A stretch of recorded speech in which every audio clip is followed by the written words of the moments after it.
Bismillahirrahmanirrahim. Assalamualaikum warahmatullahi wabarakatuh.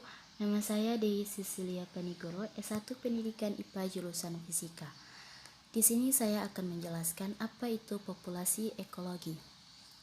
Konsep populasi.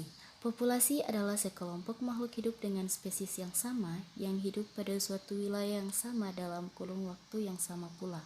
Misalnya saja tanaman padi di persawahan, begitu juga dengan peremputan atau serangga yang ada.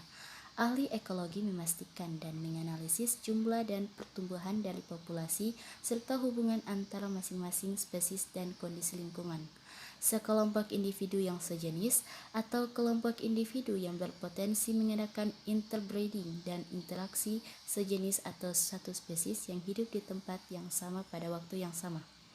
Dinamika populasi.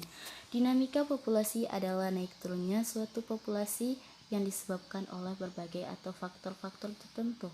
Merupakan ilmu yang mempelajari pertumbuhan serta pengaturan populasi. Hal ini tentu berkaitan dengan parameter populasi. Khusus di dalam pengaturan terapan populasi dikenal adanya mekanisme density dependent atau mekanisme yang bergantung kepada kerapatan, dan mekanisme density independent, mekanisme yang tak bergantung pada kerapatan. Secara umum, aspek-aspek yang dipelajari dalam dinamika populasi adalah yang pertama, populasi sebagai komponen dari sistem lingkungan. Kedua, perubahan jumlah individu dalam populasi.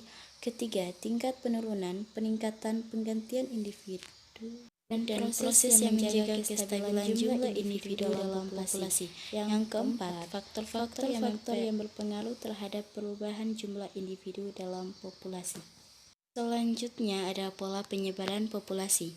Pada umumnya memperlihatkan 3 pola penyebaran, yaitu pertama, penyebaran secara acak, jarang terdapat di alam.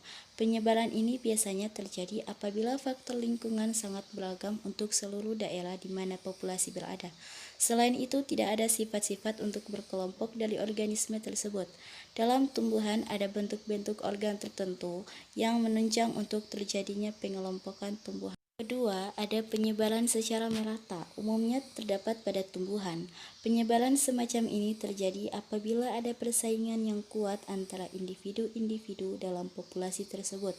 Pada tumbuhan misalnya persaingan untuk mendapatkan nutrisi dan ruang. Yang ketiga, ada penyebaran secara berkelompok, adalah yang paling umum di alam, terutama untuk hewan.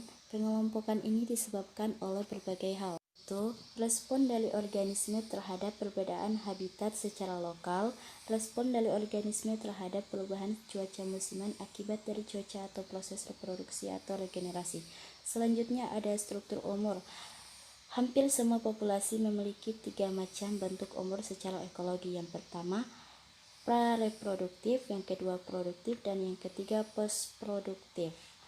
Selanjutnya ada faktor pembatas. Adapun yang menjadi faktor-faktor pembatas pertumbuhan populasi antara lain sebagai berikut. Yang pertama, tergantung kepadatan, contoh makanan dan ruangan, dan yang kedua, tidak tergantung kepadatan, contoh iklim dan bencana alam. Terima kasih.